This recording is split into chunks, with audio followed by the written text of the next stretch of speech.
কষিত কনক কান্তি কমনীয় কায়, গাল ভরা গোপদারি তপস্বীর প্রায়। না করে উদার যেই তোমায় গ্রহণ, বৃথায় জীবন তার বৃথায় জীবন। কবি ঈশ্বরচন্দ্র গুপ্তের কথায় আপনারা এতক্ষণে বুঝেই গেছেন, রুই কাতলা ইলিশ নয়, আজ রান্না হচ্ছে তোপসে মাছ। উনুন টেস্ট অফ বেঙ্গল, সহজে রান্না শেখার ঠিকানা। আপনাদের সাথে আমি পায়েল। আজ রান্না করছি তোপসে মাছের ঝাল, আর এর জন্য তোপসে মাছ ভালো করে ধুয়ে নুন হলুদ মাখিয়ে নিচ্ছি। তোপসে মাছ অন্যান্য মাছের থেকে দেখতে একেবারে আলাদা হয়। কবির ভাষায় বলতে গেলে বলতেই হয়, পাখি নও কিন্তু ধরো মনোহর পাখা, সুমধুর মিষ্টরস সব অঙ্গে মাখা। মাছের ঝাল রান্নার জন্য আমি এখানে 1 টেবিল চামচ পোস্ত আর 1.5 টেবিল চামচ সর্ষে নিয়েছি। এবারে কাঁচা লঙ্কা দিয়ে এই মশলাটা খুব ভালো করে বেটে নিচ্ছি। এই তোপসে মাছের শুধু ঝোল বা ঝাল নয়, এই তোপসে মাছের ফ্রাই খেতেও কিন্তু খুব ভালো লাগে।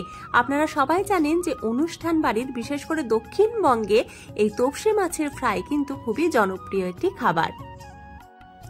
কড়াইতে সর্ষের তেল গরম করে খুব সাবধানে মাছগুলো ভেজে নিচ্ছি, কারণ তোপসে মাছ খুব নরম হয়। তাই তো কবি ননির শরীর বলে উল্লেখ করেছেন। শুধু দেখতে বা খেতে এই মাছের বিশেষত্ব আছে তা কিন্তু নয়, এই মাছ একেবারে পুষ্টিগুণে ঠাসা। মূলত নদীর জলের মাছ হচ্ছে তোপসে মাছ। এই মাছে প্রচুর পরিমাণে থাকে ক্যালসিয়াম এবং ফসফরাস। এছাড়াও এই মাছের প্রোটিন বাড়ন্ত বয়সে কাজে লাগতে পারে, তাই ছোটদের এই মাছ খাওয়ালে খুবই উপকার হয়। মাছ ভাজা হয়ে গেলে আমি কালো জিরে ফোড়ন দিয়ে মশলাটা ভেজে নিচ্ছি। দৃষ্টিশক্তি ভালো রাখার সাথে সাথে এই মাছে থাকা প্রচুর পরিমাণে ক্যালসিয়াম আমাদের হাড় গঠনেও সাহায্য করে থাকে। তাই শুধু শিশু নয়, মহিলারাও এই মাছ নিয়মিত খেলে যথেষ্ট উপকৃত হবেন।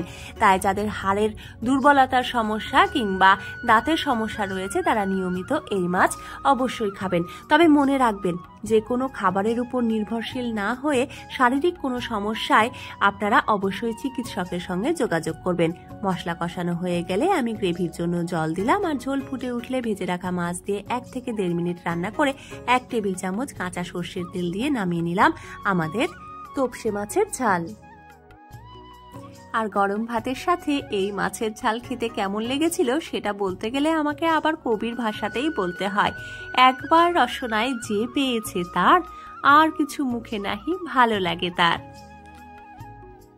তোপসে মাছ খেতে আপনাদের কেমন লাগে, আর ঈশ্বরচন্দ্র গুপ্তের এই তোপসে মাছ কবিতাটা আপনারা কারা কারা পড়েছেন আমাকে অবশ্যই জানাবেন। আপনারা এতক্ষণ দেখছিলেন উনুন টেস্ট অফ বেঙ্গল, সহজে রান্না শেখার ঠিকানা। আজ এ পর্যন্তই, দেখা হচ্ছে পরবর্তীতে অন্য কোনো সহজ রান্নার সাথে। ধন্যবাদ।